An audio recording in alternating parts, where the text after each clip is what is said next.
اهدنا الصراط المستقيم.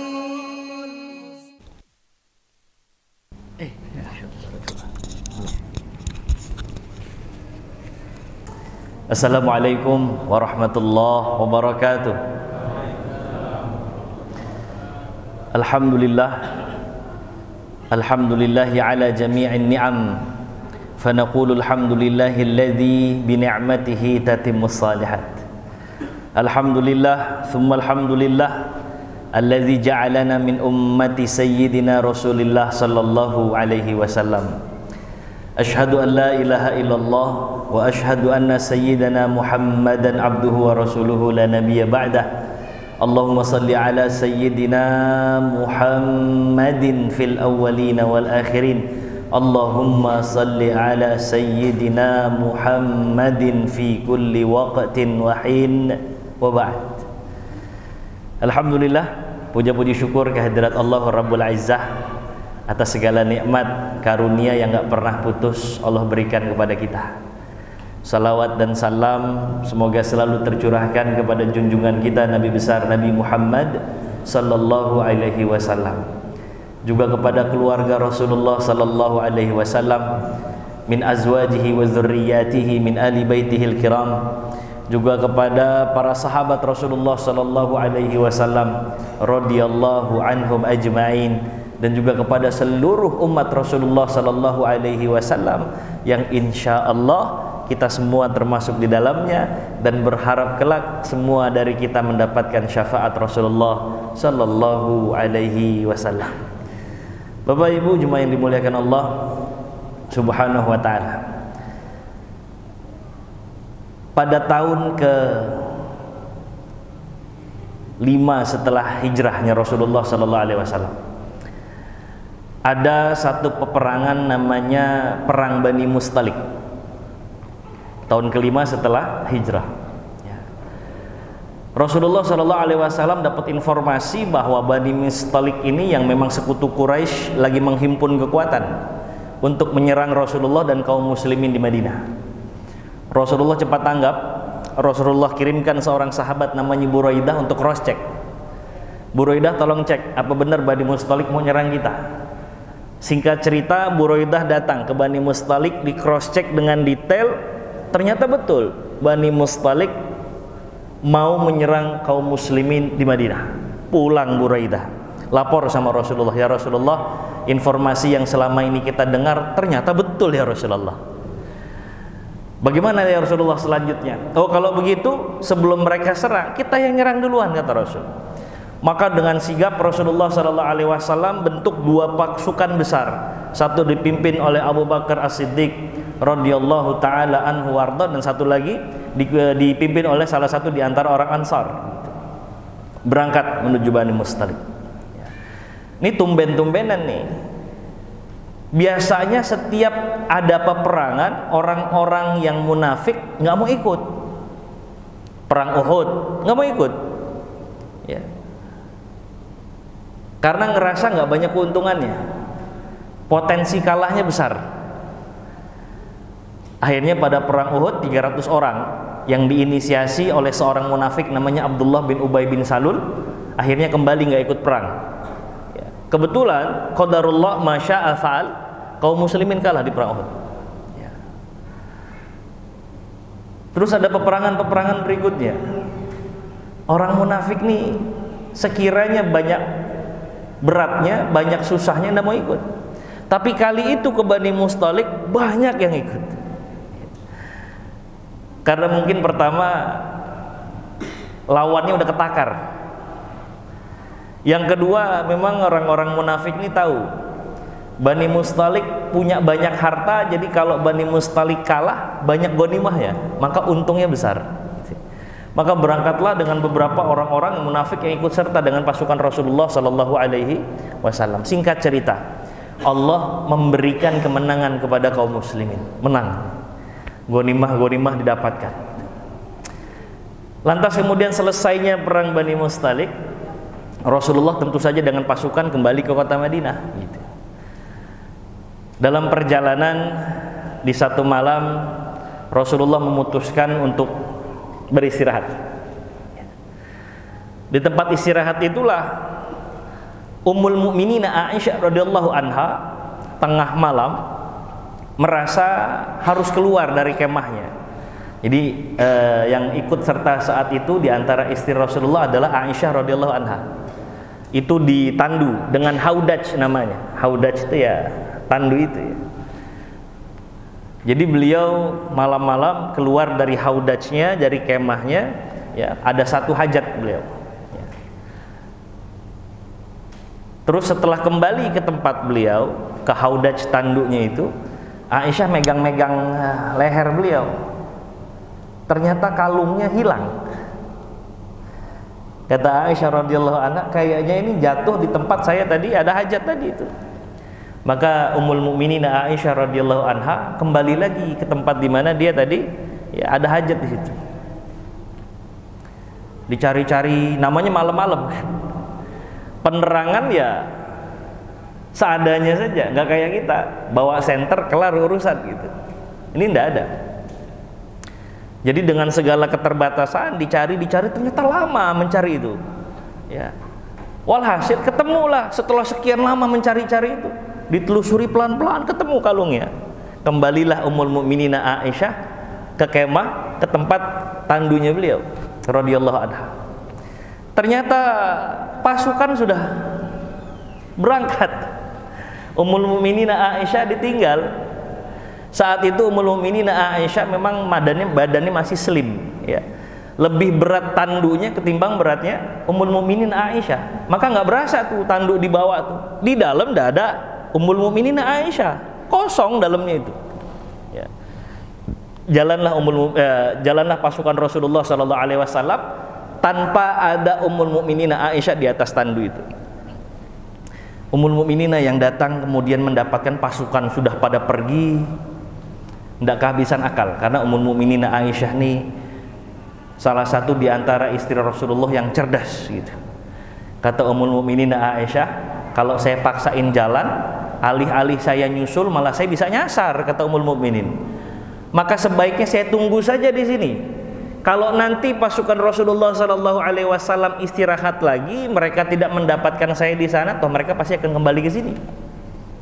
Begitu gumam Aisyah Ummul Mukminin radhiyallahu anha. Ya. Nah, saat Aisyah radhiyallahu anha menunggu, beliau tertidur. Gitu. Ternyata ada di antara pasukan Rasulullah Sallallahu Alaihi Wasallam yang nyisir jalan, Pak, pasukan-pasukan akhir nih. Ya. Namanya adalah Safwan ibnu Mu'attal. Ya. Wa kana Safwan ibnu Mu'attal min wara'i jaish. Fa asbaha inda manzili. Fa ra'a sawada insanin fa 'arafani hina ra'ani. Terus Safwan ibnu Mu'attal yang lagi nyisir jalan ini terus ngelihat ada satu bayangan. Yang bayangan itu sebenarnya adalah bayangan Ummul Mukminin Aisyah. Didekati oleh beliau. Kaget beliau karena beliau mengenali sosok yang bayangan yang beliau lihat itu adalah Ummul Mukminin Aisyah radhiyallahu anha. Istirja beliau saat itu.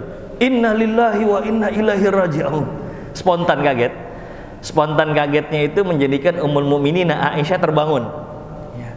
Kaget Ummul Mukminin Aisyah karena ada Safwan ibnu Mu'attal. Ya. Faitasqaztu bistirja'ihi hina arafani. Fa khammartu wajhi bijilbabi. Lantas kemudian diperbaiki jilbabnya Ummul Mukminin Aisyah karena kedatangan orang selain keluarga Rasulullah Sallallahu Alaihi Wasallam, keluarga beliau juga.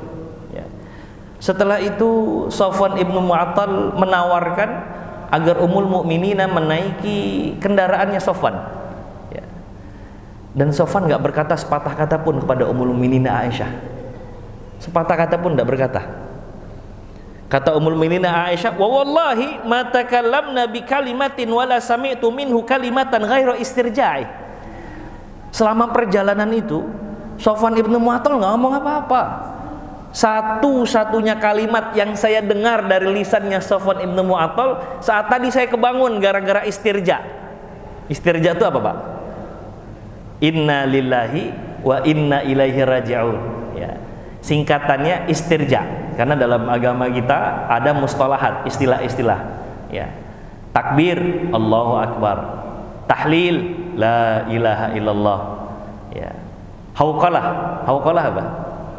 La haula wala quwata illa billah. Istirja, inna lillahi wa inna ilaihi raji'un. Kata Ummul Mukminin Aisyah, saya nggak ngedengar sepatah kata pun dari lisannya Safwan ibnu Mu'attal kecuali saat saya tadi kebangun doang tuh. Beliau istirja karena kaget. Ya. Jadi udah dia Safwan juga menghormati Ummul Mukminin Aisyah radhiyallahu anha. Ya. Jadi nggak nyari-nyari kesempatan nyari muka, Pak. Terus dekat dengan Ummul Mukminin, ngajak ngobrol. Enggak. Ini adab seorang Safwan. Ya. Diam saja. Ya. Sampailah kita menyusul pasukan Rasulullah yang ternyata di pertengahan kembali pasukan Rasulullah itu istirahat. Ya. Begitu kendaraan Aisyah radhiyallahu anha datang, di sampingnya ada Safwan ibnu Mu'attal. Sebagian orang-orang munafik itu tercengang. Mereka saling memandang satu sama lain. Loh, Aisyah radhiyallahu anha tidak bersama Rasulullah sallallahu alaihi wasallam, tapi sama pria lain. Saling pandang-pandangan mereka. Setelah itu pulanglah pasukan, di tengah perjalanan udah mulai tuh bisik-bisik tuh. Wah, Aisyah ternyata ya punya pasangan lain selain Rasulullah sallallahu alaihi wasallam. Jangan-jangan Aisyah nyuri-nyuri kesempatan, kata yang lain begitu, untuk bisa berdua-duaan dengan Safwan ibnu Mu'attal. Waduh, lisannya itu Masya Allah ya. Yang ada dalam benak mereka adalah keburukan-keburukan ya. Yang ada dalam benak mereka adalah suuzon mereka kepada Ummul Mukminin Aisyah radhiyallahu anha ya.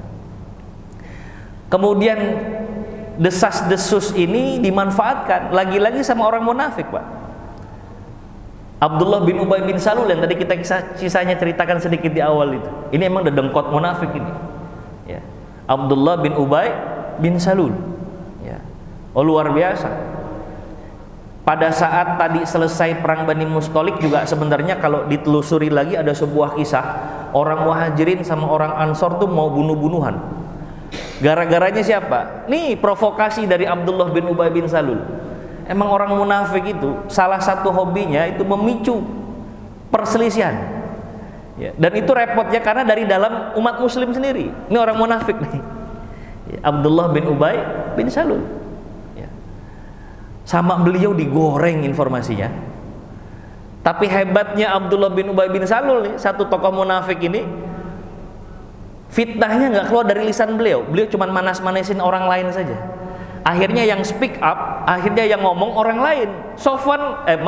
Abdullah bin Ubay bin Salul nggak ngomong langsung, dia cuma panas-panasin orang saja. Akhirnya yang ramai itu adalah orang-orang lain. Nah, dilalah ketika pulang, Aisyah radhiyallahu anha sakit.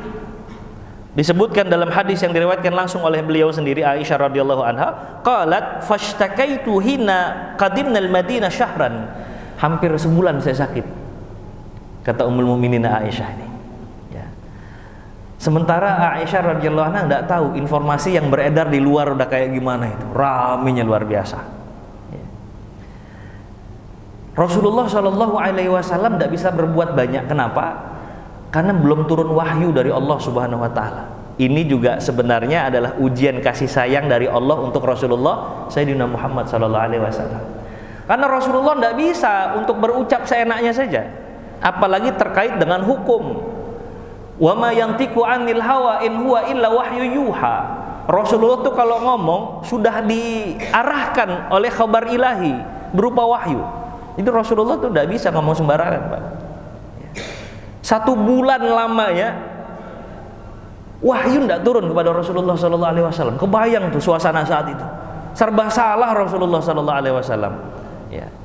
Mau ngebela belum turun informasi dari Allah, nggak mau dibela informasinya makin liar, dan ini terkait kepada istri Rasulullah Sallallahu Alaihi Wasallam yang beliau cintai. Ketika ditanyakan, ya Rasulullah, siapa yang paling kau cintai? Kata Rasulullah, Aisyah radhiyallahu anha. Ya, jadi ini cobaan betul untuk Rasulullah Sallallahu Alaihi Wasallam dengan cara yang berbeda dibandingkan cara saat dulu Rasulullah berhadapan dengan orang-orang yang ingkar kepada Allah Subhanahu wa taala. Orang munafik punya cara yang lebih menyakitkan untuk Rasulullah Sallallahu alaihi wasallam. Orang yang dicinta difitnah dan Rasulullah belum bisa berbuat banyak. Lagi-lagi karena belum turun khabar ilahi berupa wahyu Allah Subhanahu wa ta'ala. Ya. Kata Aisyah, saya nggak ngelihat gelagat apa-apa kecuali memang Rasulullah biasanya kalau saya sakit ngasih perhatian lebih. Kok ini kayaknya Rasulullah dingin sekali, kata Aisyah itu. Nggak biasa-biasanya, kata Aisyah, Ummul Mukminin radhiyallahu anha. Ya. Satu waktu Rasulullah sallallahu alaihi wasallam datang, yadkhulu fayusallim summa yaqul kaifatikum. Masuk rumah, nanya, ngelihat Aisyah ngelongok begitu, terus tanya, Aisyah bagaimana kabarnya? Ya. Kata Aisyah, ya alhamdulillah sudah enakan ya Rasulullah gitu. Ya. Tapi Rasulullah dingin cuman begitu doang. Biasanya Rasulullah ngasih perhatian lebih itu kepada Aisyah radhiyallahu anha. Ya. Maka satu malam Aisyah radhiyallahu anha ingin buang hajat. Setelah itu beliau ditemani oleh salah satu asisten yang sering bantu-bantu di rumah beliau, masih saudara kerabat juga, namanya Ummu Mistah. Ya. Ummu Mistah ini ternyata punya perasaan yang sedang berkecamuk tapi tidak berani untuk diucapkan. Apa pasal? Ternyata anaknya Ummu Mistah, namanya Mistah bin Usasah, anaknya nih, salah satu yang menggoreng informasi tentang perselingkuhan dan perzinahan Aisyah radhiyallahu anha, anaknya sendiri. Maka saat beliau ada di rumah Aisyah radhiyallahu anha, ngerasa bersalah nih Ummu Mistah ini. Jadi beliau tuh udah gerak-geriknya, gesturnya udah nggak enak sekali sudah. Alhamdulillah malam-malam Aisyah radhiyallahu anha minta diantar untuk buang hajat. Ya. Begitu selesai buang hajat, pulang, Ummu Mistah kesandung batu. Terus yang keluar nih, kalau kita nih kagetan, latahan begitu, kata Ummu Mistah, Ta'isa Mistah, celaka Mistah, celaka Mistah. Aisyah radhiyallahu anha kaget, nanya sama Ummu Mistah, bisa maqult, kok ngomong begitu Ummu Mistah? Itu kan anakmu sendiri, kok ngomongnya begitu? Kok ngomongnya celaka Mistah gitu? Apalagi Mistah kan ahlu Badar. Nah, ahlu Badar ini Bapak Ibu sekalian punya privilege dari Rasulullah sallallahu alaihi wasallam. Karena nggak semua itu mau mengambil posisi ya, membersamai Rasulullah dalam perang Badar. Maka istimewa sekali orang-orang yang membersamai Rasulullah dalam perang Badar gitu. Ini agak panjang kisahnya. Tapi saya ingin menggambarkan Mistah ahlu Badar. Ya, dan dapat privilege dari Rasulullah. Maka Aisyah kaget tuh. Ibunya sendiri ngomong celaka untuk anaknya waktu kesandung tuh. Karena mungkin di pikirannya ya lagi mikirin nih, Mistah gimana sih nih Mistah, kok ngomong yang nggak bukan gitu. Maka begitu kesandung keluar, celaka Mistah gitu. Kata Aisyah, bi sama kult, kok ngomong begitu Ummu Mistah, jangan ngomong begitu. Kata Ummu Mistah gini, emang Aisyah nggak tahu kabar yang tersiang selama ini? Emang Aisyah tidak paham selama ini ada informasi apa di luar sana? Aisyah geleng-geleng kepala, Ummul Mukminin tidak tahu Ummu Mistah. Cerita Ummu Mistah, ya Aisyah, di luar sana lagi rame. Engkau dipergunjingkan, engkau difitnah. Apa fitnahnya?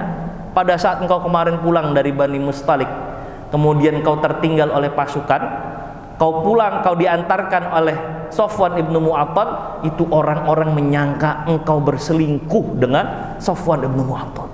Wah, kaget Aisyah radhiyallahu anha. Maka begitu beliau pulang, nangis beliau sejadi-jadinya itu. Ya. Nangis beliau. Di rumah, ya. Sementara itu Rasulullah Shallallahu Alaihi Wasallam juga enak hati nih. Belum ada wahyu yang turun kepada Rasulullah Shallallahu Alaihi Wasallam terkait Aisyah radhiyallahu anha. Maka satu waktu beliau pernah berkhutbah di hadapan kaum muslimin dengan wajah yang tertunduk, tidak tahu Rasulullah harus berbuat apa. Beliau sedih, beliau kecewa, berkecamuk dalam satu waktu itu. Apa kata Rasulullah Shallallahu Alaihi Wasallam di depan para sahabat? Ya ma'syarul muslimin, man ya'zuruni min rajulin qad balagha azahu fi ahli baiti fa wallahi ma alimtu ala ahli illa khaira wa laqad zakaru rajulan ma alimtu alaihi illa khaira. Kata Rasulullah, ada orang-orang yang membenci aku dan keluarga aku, kata Rasulullah. Kalian harus paham, orang yang selama ini sedang dipergunjingkan, maksudnya Aisyah radhiyallahu anha. Saya nggak kenal dengan Aisyah kecuali beliau adalah istri yang baik dan solehah. Ini kesaksian saya. Memang wahyu belum turun, tapi saya bersaksi bahwa orang yang selama ini dipergunjingkan di tengah masyarakat Madinah, istri saya Aisyah, adalah orang yang baik dan salihah. Dan orang yang dipergunjingkan juga dengan Aisyah, Safwan ibnu Mu'attal, yang saya ketahui dia adalah orang yang baik juga. Maka kata Rasulullah, sakit sekali rasanya dipergunjingkan seperti ini. Tiba-tiba orang Ansar yang diwakili oleh Sa'ad bin Mu'az dari suku Aus. Jadi di Madinah ada dua suku besar, namanya suku Aus sama suku Khazraj. Ya. Kata Sa'ad bin Mu'az dari suku Aus, ya Rasulullah, siapa orang itu yang menyakiti hatimu dengan lisannya yang tajam itu ya Rasulullah? Ya Rasulullah, kasih tahu saya, kalau orang itu dari golongan kami dari suku Aus, saya akan penggal batang lehernya ya Rasulullah. Kasih tahu siapa yang menyakiti dirimu ya Rasulullah. Ya Rasulullah, kalaulah kemudian yang menyakiti dirimu dari golongan Khazraj, perintahkan kami saja, kami pun akan penggal dirinya. Ternyata orang Khazraj tersinggung juga. Apa-apaan nih, bawa-bawa nama Khazraj. Akhirnya ribut tuh di masjid. Rasulullah SAW pun mendiamkan mereka, suku Aus dan suku Khazraj. Jemaah yang dimuliakan Allah Subhanahu wa taala, setelah itu Rasulullah SAW datang ke rumah Aisyah radhiyallahu anha. Setelah nyampein unek-uneknya kepada kaum muslimin tadi.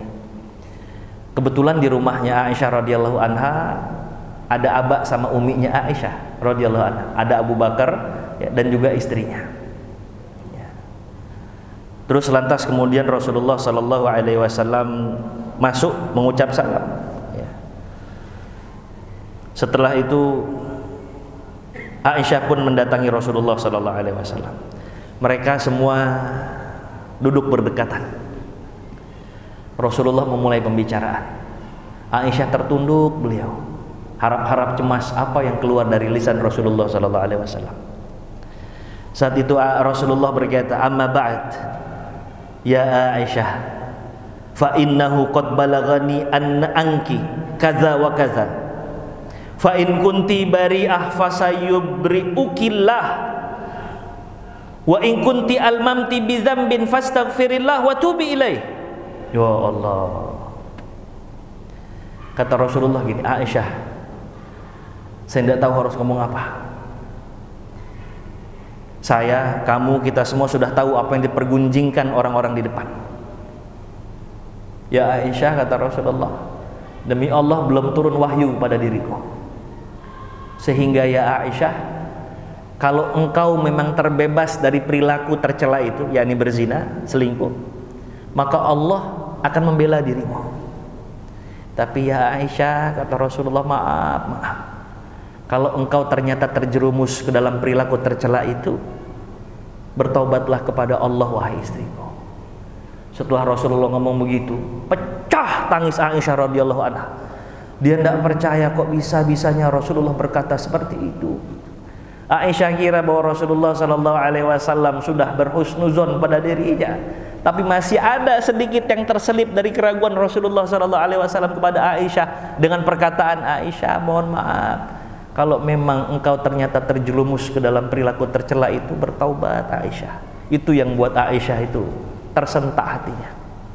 Maka Aisyah menangis sejadi-jadinya saat itu. Wallahi, Aisyah saat itu nangis berderai air mata.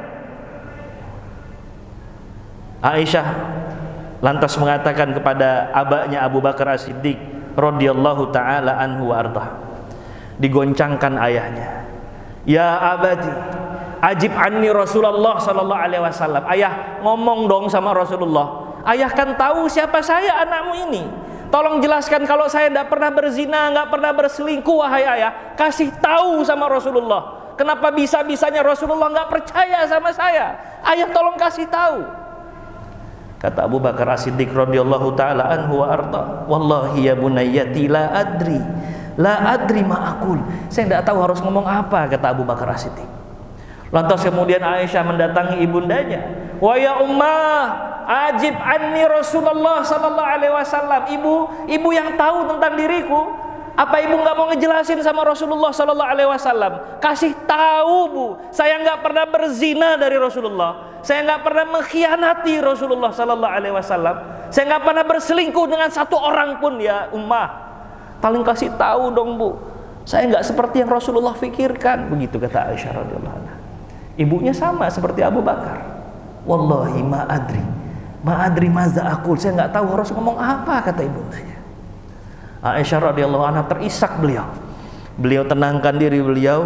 Begitu sudah Allah berikan kekuatan dalam hati, beliau berkata kepada Rasulullah sallallahu alaihi wasallam, kepada ayahanda dan kepada ibundanya, wallahi, demi Allah, laqad araftu annakum qad sami'tum bihadza hatta istaqarra fi nufusikum wa sadaqtum bihi.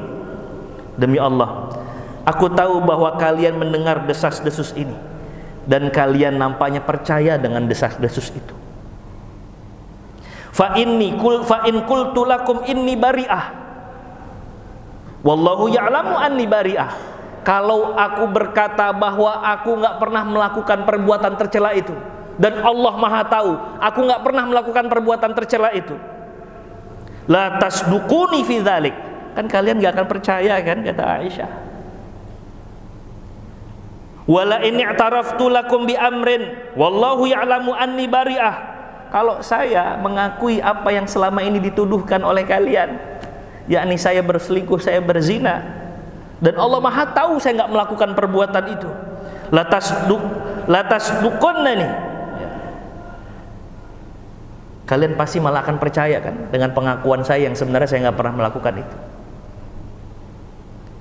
Inni wallahi, demi Allah ya Rasulullah, ayah, ibu, ma ajiduli walakum masalan illa kama qala Abu Yusuf fasabrun jamil wallahul musta'an ala ma tasifun. Qalat thumma tahawwaltu fattaja'tu ala firashi. Kata Aisyah, demi Allah, nggak ada lagi yang terselip di benakku saat ini kecuali aku ingin mengucap seperti apa yang Abu Yusuf berkata kepada anak-anak beliau. Abu Yusuf nih Nabiullah Zakaria alaihissalam. Ketika dikasih tahu bahwa Nabiullah Yusuf wafat, itu sedihnya luar biasa. Nabi Zakaria cuman bilang, fasabrun jamil, sabar sesabar-sabarnya. Wallahul musta'an ala ma tasifun. Allah yang akan membantu apapun yang kau sedang berada dalam kesulitan itu. Aku cuma pengen ngomong seperti apa yang diucapkan Nabiullah Zakaria. Setelah itu Aisyah radhiyallahu anha lari ke kamarnya, terus beliau menangis lagi sejadi-jadinya di situ. Ya. Satu pelajaran Bapak Ibu, bahwa ketika kita banyak berharap kepada manusia, kita bersandar sejadi-jadinya kepada manusia, maka itu sama dengan kekecewaan yang sudah kita ciptakan. Itu sama dengan kekecewaan yang sudah kita tahu akhirnya seperti itu. Sementara bersandar kepada Allah Subhanahu wa Ta'ala adalah satu pilihan yang harus kita ambil.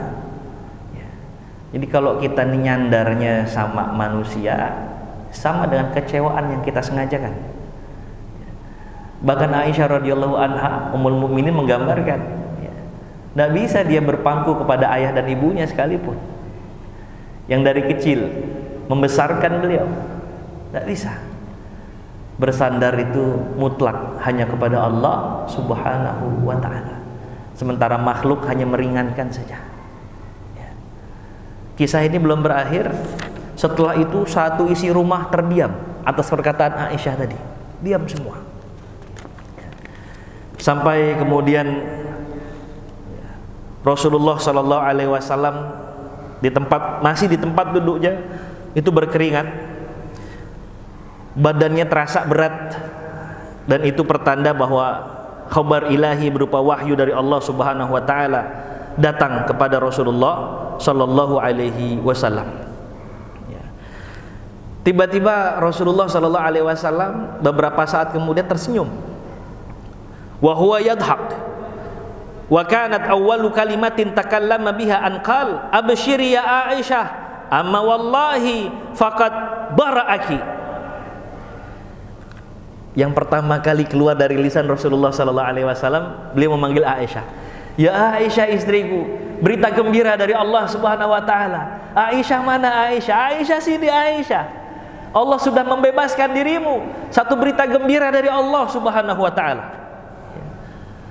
Lantas kemudian ibunda Aisyah radhiyallahu anha bilang kepada Aisyah, "Qumi ya Aisyah, washkuri." Aisyah, itu udah dikasih berita gembira sama suamimu Rasulullah sallallahu alaihi wasallam. Ayo nak, terima kasih sama Rasulullah sallallahu alaihi wasallam nak. Nah, ayo datangi suamimu Rasulullah, ucapkan terima kasih kepada dirinya. Apa kata Aisyah?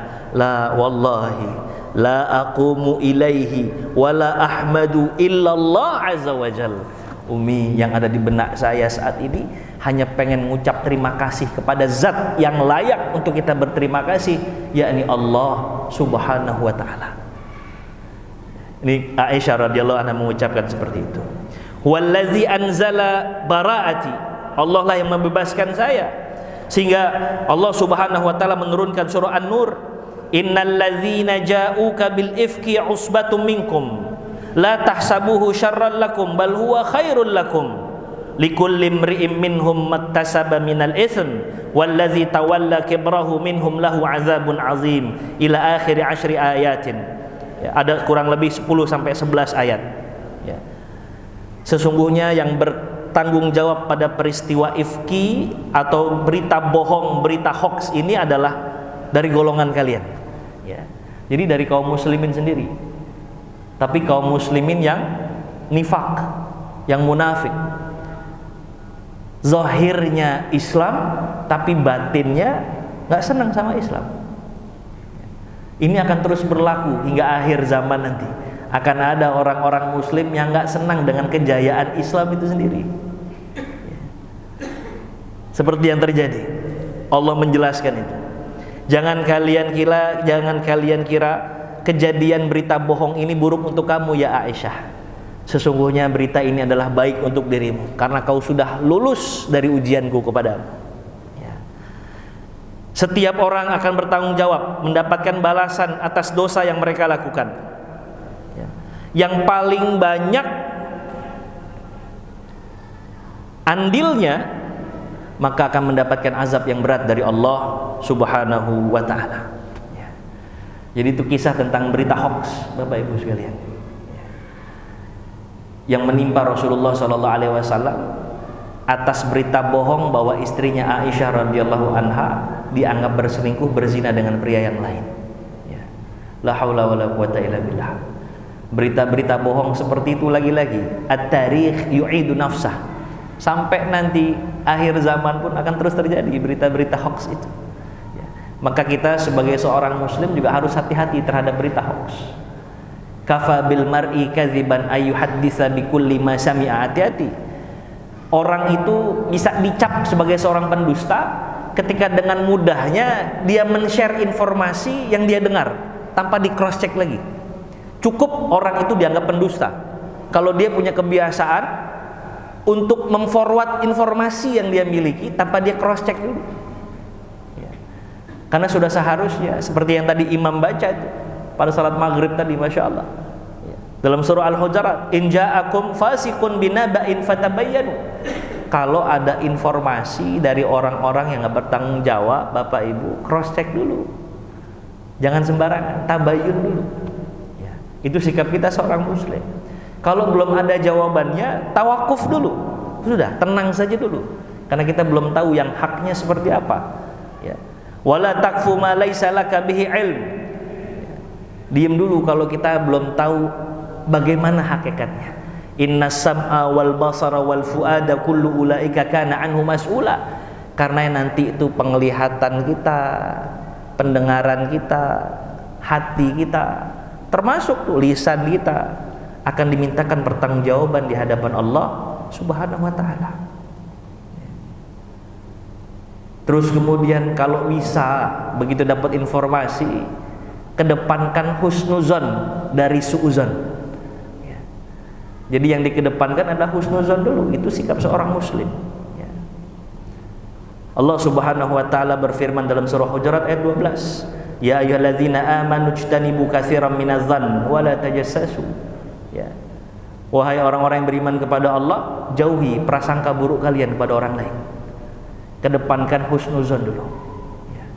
Itu berita hoax yang terjadi di zaman Rasulullah sallallahu alaihi wasallam, menimpa Rasulullah terkait dengan informasi dusta, ya, yang dianggap bahwa Ummul Mukminina Aisyah radhiyallahu anha ini berselingkuh. Setelah kisah itu ada satu lagi kejadian yang cukup menarik Bapak Ibu sekalian. Seperti yang tadi kita informasikan di awal, salah satu yang memprovokasi, menggoreng informasi itu seseorang bernama Mistah bin Usasah. Ya. Mistah bin Usasah ini ternyata masih saudaraan sama Aisyah radhiyallahu anha. Yang lebih parahnya lagi, Mistah ini selalu mendapatkan bantuan dana setiap bulan rutin oleh Abu Bakar. Tapi begitu Abu Bakar dapat ujian, fitnah seperti itu loh, malah Mistah loh yang punya andil besar untuk menyebarkan informasi dan menggoreng informasi dusta itu. Nah sekarang kalau bapak sama ibu misalkan ya, ada orang yang tiap saat atau tiap bulan dapat bantuan rutin dari bapak ibu. Tiba-tiba bapak lagi punya masalah, orang yang biasa ngebantuin bukannya bantu ngurai masalah, tapi malah makin memperburuk masalah. Kira-kira bulan depan masih mau ngasih bantuan gak pak? Mikir pak, enak benar. Gila dapat masalah bukannya ngebantuin malah bikin runjang. Udah nggak ada bantuan lagi deh. Manusiawi enggak begitu? Manusiawi. Abu Bakar pun begitu. Begitu Allah sudah menurunkan ayat-ayat tentang pembebasan Aisyah dari segala tuduhan, legalah hati seorang Abu Bakar. Sekaligus beliau marah kepada Mistah bin Usasah. Ini keluarga dekat, setiap waktu kalau ada rezeki diberikan kepada Mistah bin Usasah. Tapi begitu sedang dapat ujian, malah dia yang menghancurkan keluarga. Malah dia nih yang menggoreng informasi, jadi liar informasinya di luar. Kata Abu Bakar As-Siddiq, mulai saat ini saya nggak lagi ngasih bantuan sama Mistah bin Usasah. Tapi ternyata Allah sayang betul sama Abu Bakar ini, nggak dibiarkan Abu Bakar itu tergelincir sampai turun ayat Allah Subhanahu wa taala, wala ya'tali ulul fadli minkum wasa'ah ayyutu ulil qurba ila akhir. Ala tuhibbuna ayyaghfirallahu lakum wallahu ghafurur rahim. Itu ayat surah An-Nur ya. Ayat 22. Intinya dari surah atau dari ayat itu orang-orang yang diberikan keluasan oleh Allah Subhanahu wa taala ya, itu hendaknya memberikan bantuan kepada kerabat-kerabatnya. Apakah kamu tidak mau untuk memaafkan orang-orang yang melakukan kesalahan pada dirimu, sementara Allah ini Maha Pemaaf? Abu Bakar sadar ayat itu tentang dirinya dia. Beliau langsung bertobat kepada Allah Subhanahu wa taala seraya mengatakan, demi Allah saya akan kesampingkan ego saya, mulai hari ini dan seterusnya Mistah akan kembali saya berikan bantuan rutin setiap bulannya. Ya Allah, nih kalau punya hati seperti Abu Bakar dahsyat sekali, mengutamakan Allah walaupun harus berseberangan dengan isi hatinya beliau ya.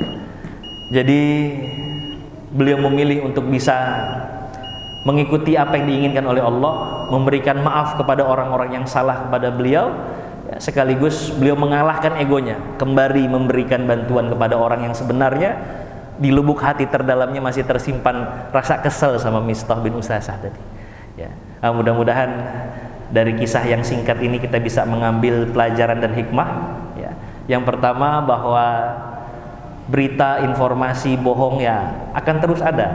Hati-hati kita, jangan sampai kita terus terperosok ke dalamnya malah ikut menyebarkan informasi itu, informasi palsu tadi. Karena sesuai hadis Rasulullah SAW, sesiapa yang mudah untuk men-share informasi yang dia sebenarnya juga nggak tahu itu benar apa salah, itu cukup untuk dikatakan sebagai seorang pendusta. Nauzubillah summa nauzubillah. Kemudian jemaah yang dimuliakan Allah Subhanahu wa taala, ikuti apa yang tadi menjadi perilakunya Abu Bakar As-Siddiq.